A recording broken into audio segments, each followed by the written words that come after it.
It never occurred to me that I might feel invisible during a family reunion I had planned. I will always remember that night. For this occasion, I, Sarah, had spent the entire week making sure that everything was ideal, including the location and the cuisine. Everything had been carefully prepared by me.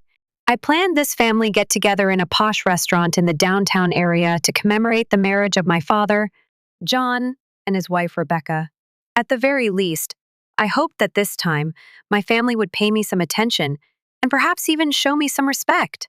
Everyone was there, joyfully conversing and partying.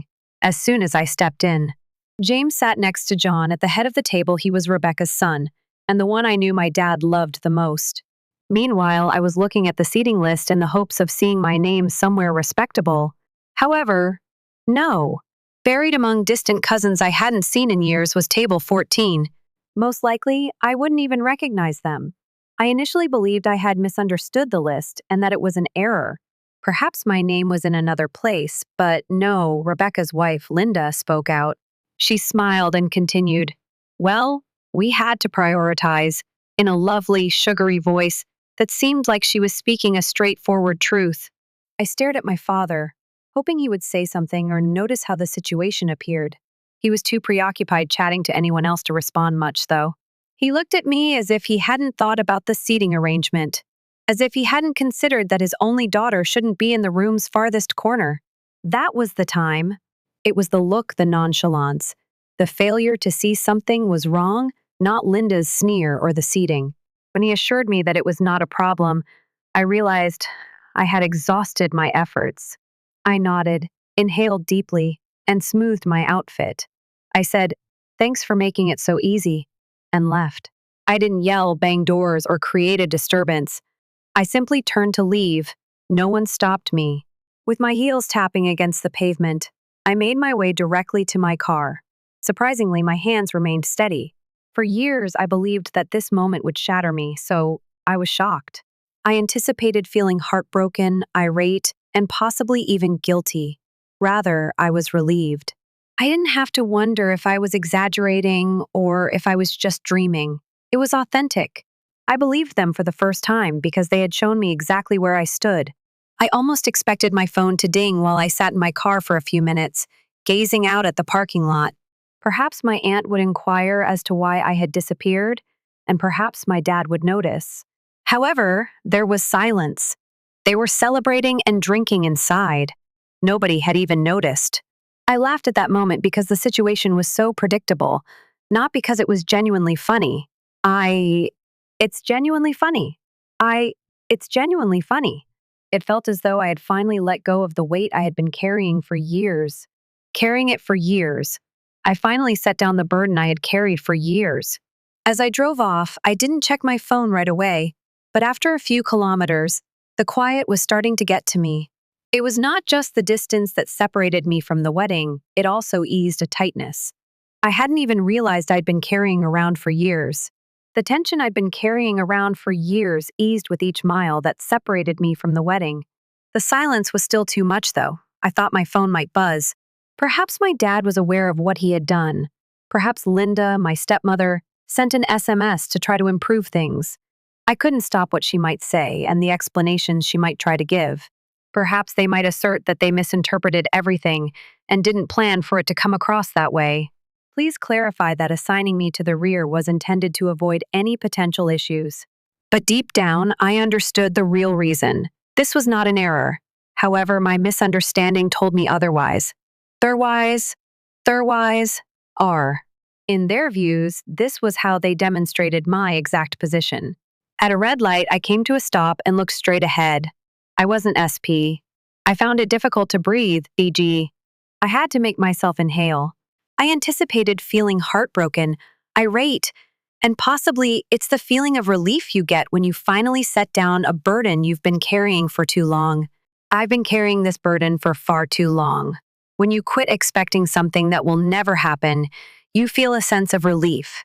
I was no longer even angry. I looked at my phone.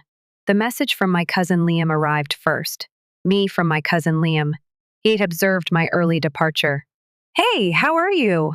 What took place?" I gazed intently at the message. How could I effectively communicate or tell him this? Is everything in order? All right? It wasn't. I was not at all right. But tonight, I had gained some knowledge. I had discovered that I wasn't to blame. I discovered that I didn't have to prove myself to anyone, least of all to a family that was obviously already convinced of my value. I therefore didn't reply. I didn't have to. A few minutes later, the following message arrived. It came from my dad this time. The statement, when I made it, the statement, we need to talk, I didn't say, I'm sorry if you felt left out. I just said, we need to talk.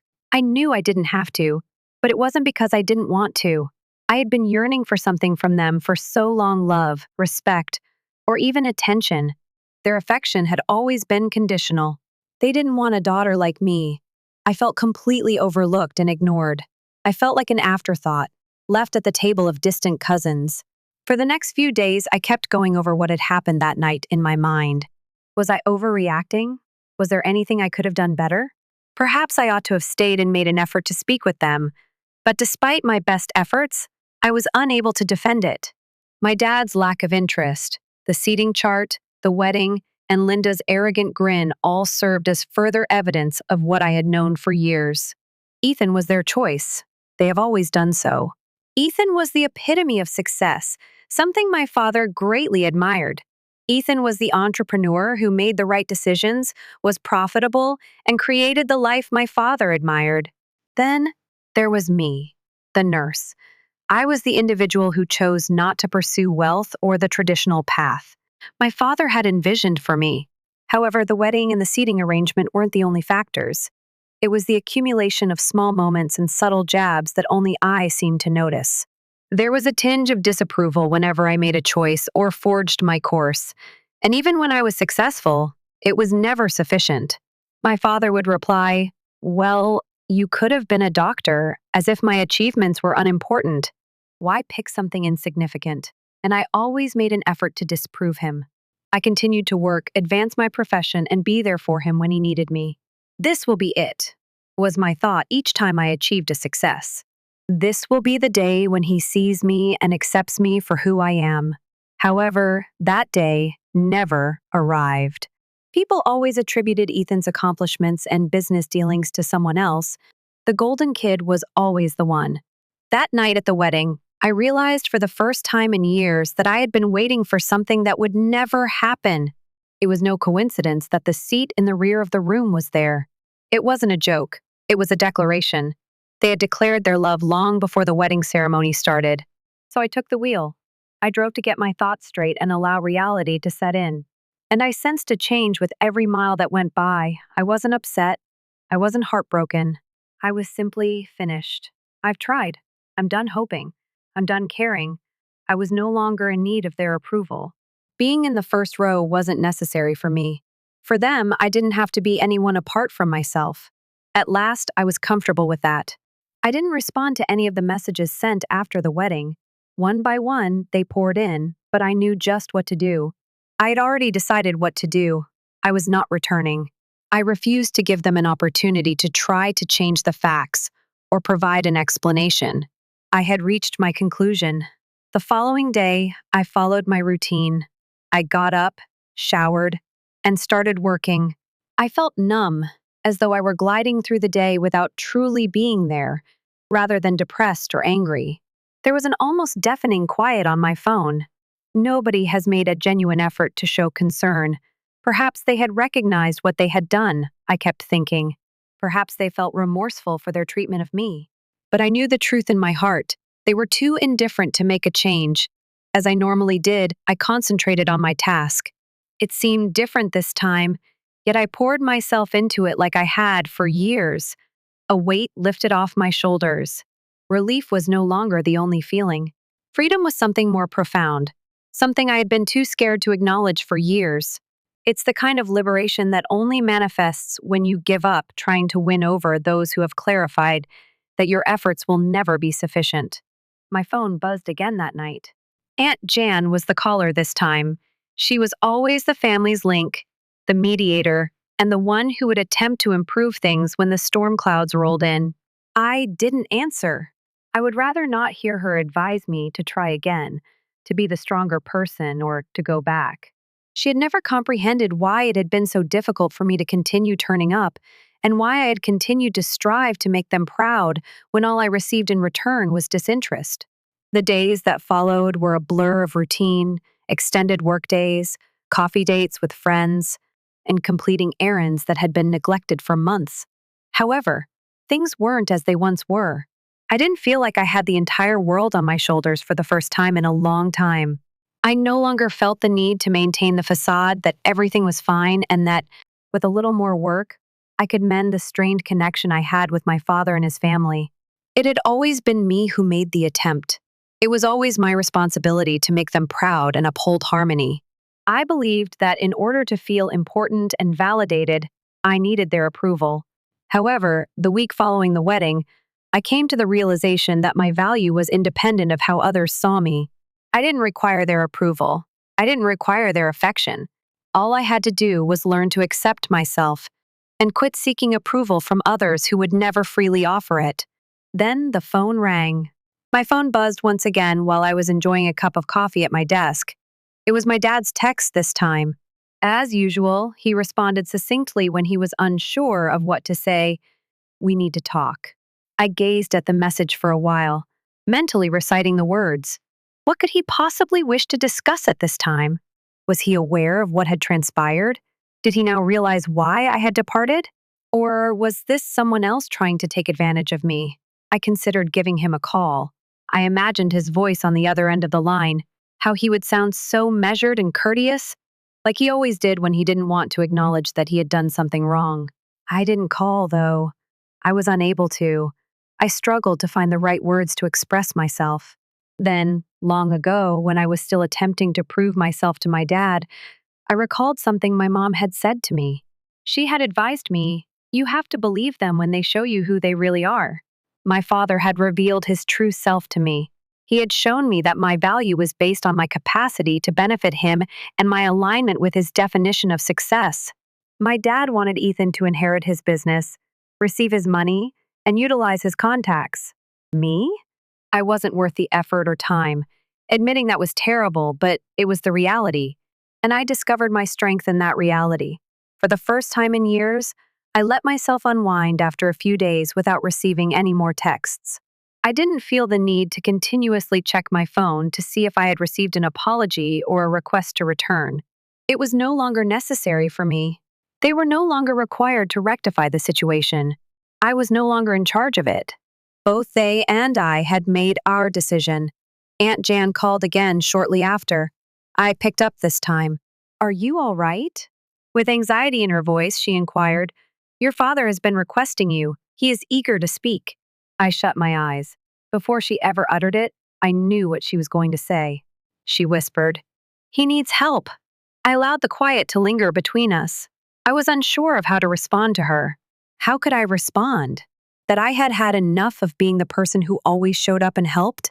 That after years of taking care of him, I was treated as if I didn't exist? At last, I said something. "Aunt Jan, I won't return.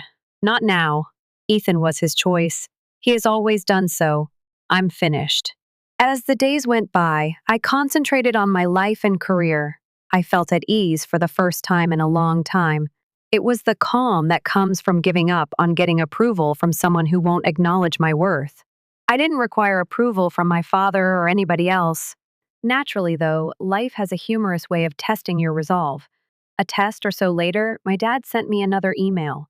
I didn't hesitate this time. I didn't read the message to decide whether or not it was worth answering. "I need your help," is what I just read. It was such a straightforward message. Don't apologize. No justification. This was simply a request. My dad was cold, aloof, and expected things from me without ever admitting what he had taken. He had always been that way. I took a while to reply. I let it weigh heavily on my mind for a while. What on earth could he want at this point? I thought. He couldn't have known what he had done, could he? His way was the only way, and he had always been so proud of it. He may have acted to make me his go-to person. However, I was no longer that person. All I had done for him came back to me. I supported him on numerous occasions, whether it was by monitoring his blood pressure, ensuring he was taking his medications, helping him with his health, or simply sitting with him while he vented about his day. I gave everything I had and only asked for love, respect, and perhaps a small amount of appreciation in return. Rather, I only ever received criticism. I was falling short. I didn't measure up. I ought to have left sooner. I chose to respond after a protracted silence, but not in the manner he had anticipated. I left the phone unanswered, for didn't reply to the text. I just said, "Hire someone if you need help. You now have to live with the decisions you made." The message was brief and straightforward. I would rather not draw it out or give him another chance to control me. Thereafter, I proceeded with my day as planned. Everything proceeded as planned. I caught up with friends, visited with clients, and worked. It wasn't until my phone buzzed again later that night that I remembered my dad's message. Aunt Jan's name was flashing on the screen this time. After hesitating, I responded, "Will you actually leave it this way?" With a pleading tone, she inquired, "You are your father's daughter and he is in the hospital. He wants to see you." I didn't say anything for a while. I wanted to respond, to say something, but I couldn't find the right words. He had never summoned me when it mattered. He had never given me the attention he needed to treat me like his daughter or child. Until he needed something, that is. Aunt Jan went on, "You can't keep punishing him for the past. You are his family, and he is ill. Family." It was a slap of a word. In my imagination, I could hear the sound of it, how meaningless it appeared. Family. They used it to justify everything and make me feel guilty for wanting more than neglect and silence. I said steadily, "For years, I've given it my all. I have made an effort. However, my work is now complete. I'm making my decision. I've reached my conclusion. He has made his." Before she could answer, I hung up. The week after that was a blur. I immersed myself in the routine that had become my life and threw myself into my work. I didn't mind that my family's messages stopped coming in and the phone stopped ringing. The feeling of guilt had vanished. I'd come to terms with it. One of the few family members who had never abandoned me, Liam, texted me a few days later. "He's been asking about you," was the succinct and direct message he sent. "He requires assistance paying his medical bills." Before I replied, I read the message multiple times. Part of me wanted to help. I had a desire to be the person he could confide in when he needed help. However, I also realized that I wasn't the person he needed aid from. I took a while to respond. I allowed our stillness to linger. Finally, I texted back a straightforward reply. "I apologize, Liam. He doesn't need me at this time." Although it felt essential, it wasn't simple. I was no longer upset with him, my father, or anybody else. I was no longer in need of approbation. I discovered that it was acceptable to leave individuals when they revealed their true selves, which was something I had never done before. I returned to my regimen the following day. Work, life, companions. I felt no remorse. I had no sympathy for them. I was liberated. I felt as though I was finally free of the burden of their expectations, something I hadn't experienced in years. Then, however, there was another message. This time, it was from my father. Like the previous one, it was brief and straightforward. "I apologize. Please return." I kept my fingers lingering over the keyboard as I gazed at it. Once more, I considered what it meant to say no. I reflected on the years I had devoted to attempting to please him. I reflected on how I had always encountered apathy when I had stood up for him. I didn't answer. I also didn't feel guilty about it. Days went by, and I never experienced the shame I had once feared. Rather, I discovered that I was stronger than before and was moving forward. It seemed like a tiny weight was lifted off my shoulders every day that I didn't return their calls, check in, or wonder if they were thinking of me. I no longer felt resentful or furious. I was simply free. Naturally, though, nothing in my family ever remained silent for very long. They wouldn't let me get away with it so lightly. Another week went by, and then the calls resumed, this time from Aunt Jan, who was always the go-between, the one attempting to make things right, the one attempting to reintegrate me into the group. She had a different message this time. She didn't use the typical, "Come on, he's your father, you know how he is" approach. This one was direct and chilly. "Your dad's condition has changed. His performance is poor. They believe the situation is serious this time. She is requesting your presence." "Thank you." I read the message. taking in I'm not performing to my full potential. To my full potential. Arming well, I mean it. It was unexpected. I wanted to go to him, the man who raised me, no matter what. I recalled how I had been treated and how I had spent those years of neglect I endured. I recalled being ignored for many years. For Ethan, they now expected me to fill in when it suited them. I was expected to relinquish everything for a man who had never instilled in me a sense of value. I put my phone down and closed the message. Hours passed while I considered what I should do. What ought I to do? It was no longer just about me. It was all about him, his well-being. It was also about the decisions I had made. About recognizing that I deserved better than to be viewed as a backup and eventually taking charge of my life. I didn't. I would rather not destroy what I had finally created for myself by reverting to the poisonous patterns that had characterized our relationship for so long. So I decided to do it. I'd go. I did it for me, not because I owed it to him. I did it to show that despite the way he treated me, I could confront him and still recognize my worth. I at least want to be there for my closure, even if I make things better for him. If not for him, then for my health, I could be there. I made no phone calls. I didn't request authorization. I simply prepared my belongings and drove, considering every mile a minor triumph. I was driving for myself and no one else. Regardless of the situation, I chose to confront it directly instead of running away. Ing. I saw a familiar scene when I got there. Nothing had changed. It was the same house, with the same shabby furnishings and the same drabness, except for the sudden emptiness that enveloped the atmosphere.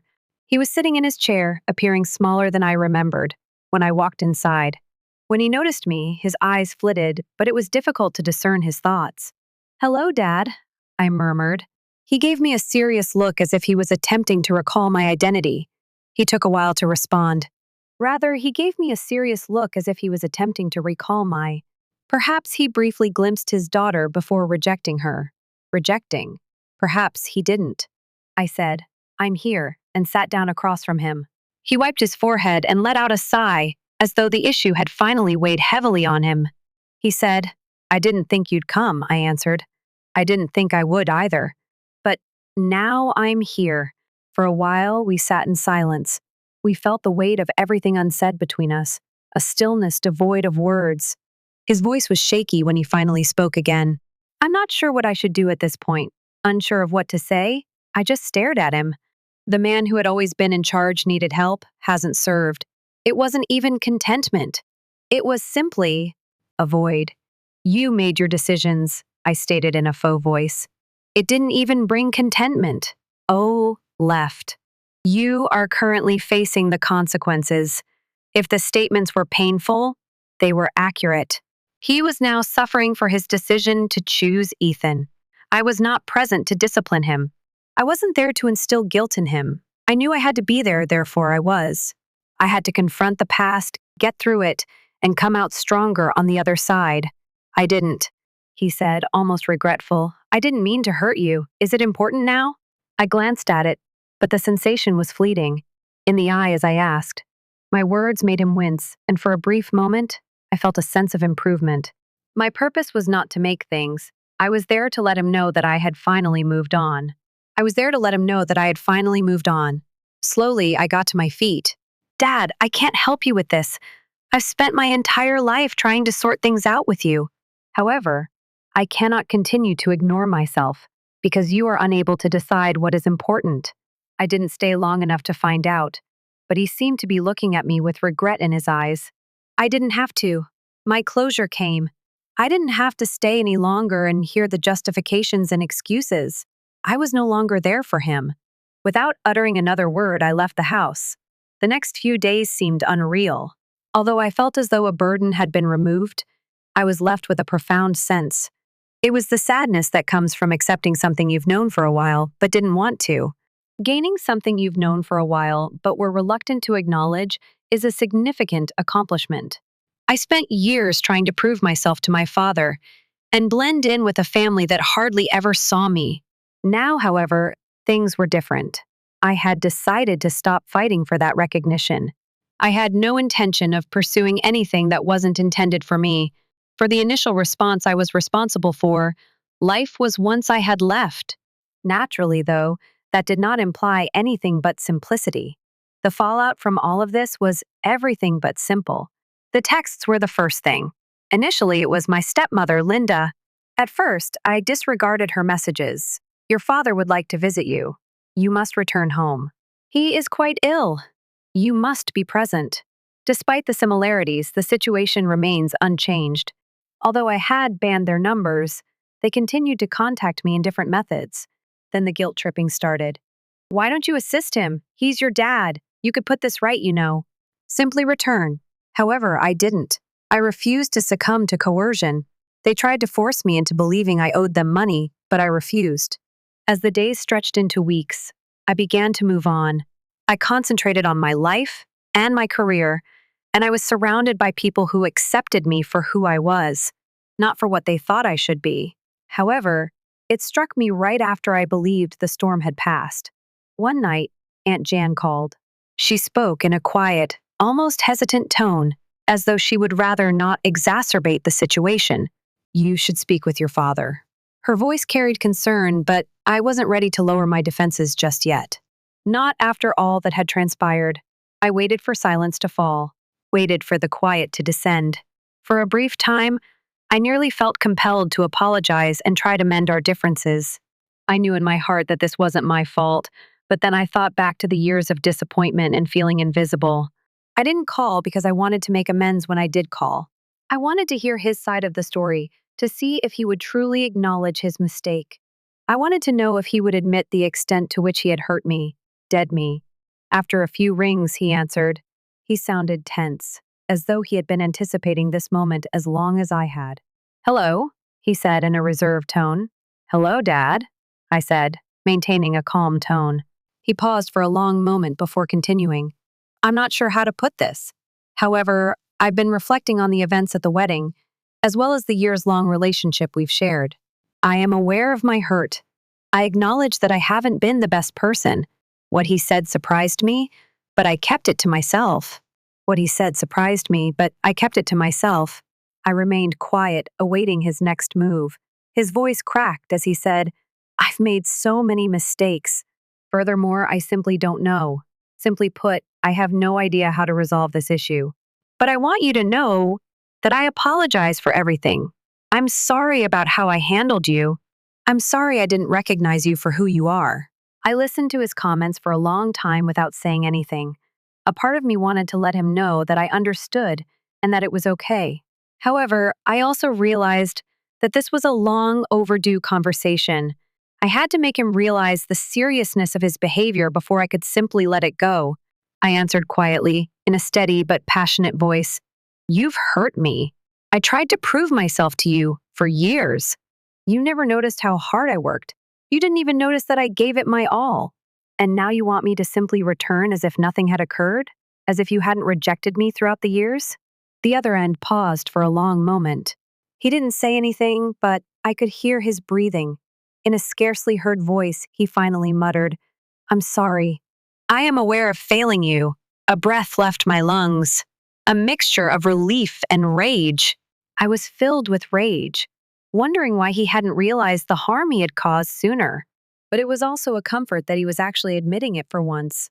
I muttered, Dad, I'm not asking you to make things right. I'm not requesting anything. However, I won't act as though everything is fine.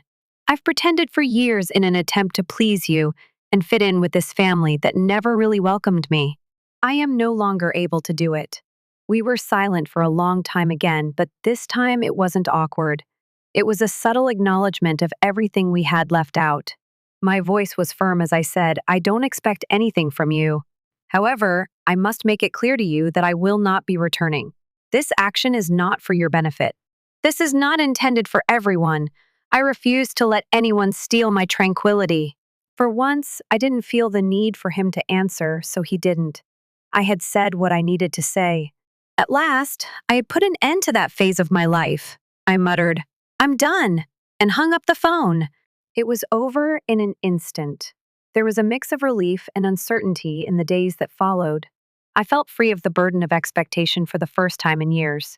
I wasn't constantly striving to live up to a false version of myself or comparing myself to an unattainable standard. However, it wasn't simple either. There was a void left by my father's absence, and the fading hope that perhaps, just maybe, he would understand how much I had sacrificed. Now, though, that void was mine. I didn't feel compelled to undertake it, and that was the decisive factor. I continued to work, concentrating on the things under my control. Now I had a home of my own and a life to lead. No more acting like you're someone you're not. Give up seeking approval, simply existing. After a while, a message arrived. Aunt Jan gave it to me instead of my dad. I must speak with you. Your father is in the hospital. As I read the message, I experienced an odd sense of detachment. I wasn't even sure how to react. It seemed as though all of my years of attempting to improve things and maintain the family had now just abandoned me. I had taken every possible action. I had made an effort to be the daughter he desired. However, my efforts were insufficient. There was never anything. She wasn't shocked when I eventually gave her a call back. She apologized, sounding a little softer now, as if she was having trouble finding the perfect words. This is difficult for you, I know that, but he needs assistance. We are unsure of our other options. Even though I could hear how desperate she was, I didn't feel the need to run. I no longer felt the need to make things right. I said, "You ought to have considered that earlier." I spoke steadily and calmly, as if the statements were unchanging facts. You had years to change this, and you didn't. It is no longer my problem. There was a long pause, and for a brief moment, I thought she might intensify her efforts to manipulate me into coming back. However, she didn't. I get it, she whispered softly, her voice brimming with silence. I just thought you should know. Then I hung up the phone. Furthermore, I felt nothing. I felt neither guilt nor relief. I had been the one keeping everything together for a long time, making an effort to keep everyone content, even when they weren't looking at me. However, I was no longer going to do that. I didn't have to. I continued living my life as a result. Naturally, though, things didn't stop there. My phone rang a couple of days later. It was Ethan this time, my stepbrother. After everything went down, he was silent for a while. I honestly didn't expect him to comprehend what had transpired between my dad and me, and he never did. Is the wedding still causing you distress? He inquired in a casual tone, seemingly unaware of the years of pain that had been simmering underneath. Dad has inquired about you. I maintained my composure despite the familiar ache of hatred. No, I said a bit too hastily. I'm not angry. I'm simply completed. I could practically hear him listening to what I had to say. He had always been the favored child, receiving everything without question. My father was proud of that one, he remarked. Come on, that's unfair. I understand that things became a bit jumbled, but family is family. You cannot simply ignore that. I chuckled. It's funny, Ethan, since you've been doing it for years. Leaving. Furthermore, I will no longer continue to act as though I don't see it. I will not act as though everything is fine just because you and your father say it is. There was a long pause before he said something unexpected. I didn't request any of this, you know. Being Dad's favorite wasn't something I requested. It was odd to hear him acknowledge that. He had always seemed to have it all, but I realized then that perhaps he didn't. Perhaps he, like me, had become entangled in that dynamic. I took a while to reply. I waited for the silence to end. I finally said something, but this time I wasn't angry. Simply comprehension. I said, Ethan, you don't have to fix it. You no longer have to bear the burden of it. We don't. I've given up trying. You have, too. There was nothing more from him. And for the first time, we seemed to be in agreement with one another. Months went by, and life went on with its ups and downs as it usually does. I had discovered a new type of peace that I never would have imagined attainable. The burden of years of trying to gain acceptance, the never-ending struggle to be noticed, to be recognized, it was all gone. I no longer needed their approval. I had mastered the art of letting go. Once filled with a sense of emptiness, the silence now felt liberating. It was acceptance, not rage or bitterness. But just as I was getting used to my new life, an unwelcome and unexpected message came. It came from Jan, my aunt. You should speak with your father. For what seemed like forever, I gazed at my phone's screen. every part of me fought the urge to respond, to make contact. I had moved on. I was no longer in charge of this. He had made his decision years ago. He had consistently demonstrated to me his preference for Ethan over me and his willingness to distance himself. I had also let that go, but this message and this cry moved something deep within me. The memories of all the years I spent trying to prove myself, to win their affection, and to be seen by somebody who never really cared returned for a minute. Despite everything, my dad needed me now. I took a while to reply. I chose to sit there and observe the slow ticking of the clock, which served as a constant reminder that time had gone by. It was too late. I owed him nothing whatsoever. Then my phone rang once more. Ethan was the one. Before responding, I paused, feeling the same tension seeping back into my chest. Despite his strained tone, which suggested he was attempting to assess the situation, he managed to say, "Hi, Dad's hospitalized. He's asking for you." I inhaled deeply and closed my eyes. He was, of course. He wanted me back in his life because he was now vulnerable and needed assistance. The same man who had dismissed me, made fun of me, and acted as though I didn't exist was now making a request for me. "Tell him to get a job," I said coolly. "He should ask Ethan," I said. "He has always been the golden boy, hasn't he?" The other end of the line fell silent for a long moment, and when Ethan spoke again, it was more subdued, almost contrite. "I understand," he replied quietly, "but this time he's truly ill. He's also afraid." I had a twinge of something, perhaps sympathy. It didn't last long, though, as the gradual sense of closure that had started to seep into my bones took its place. I was not going to let remorse or ingrained behaviors drag me back into the cycle now that I had made my peace. I finally broke the silence by saying, "I'm sorry, but when he needs me, I'm done being there. He has made his decisions." Ethan remained silent. He was unable to. I realized then that there was no turning back.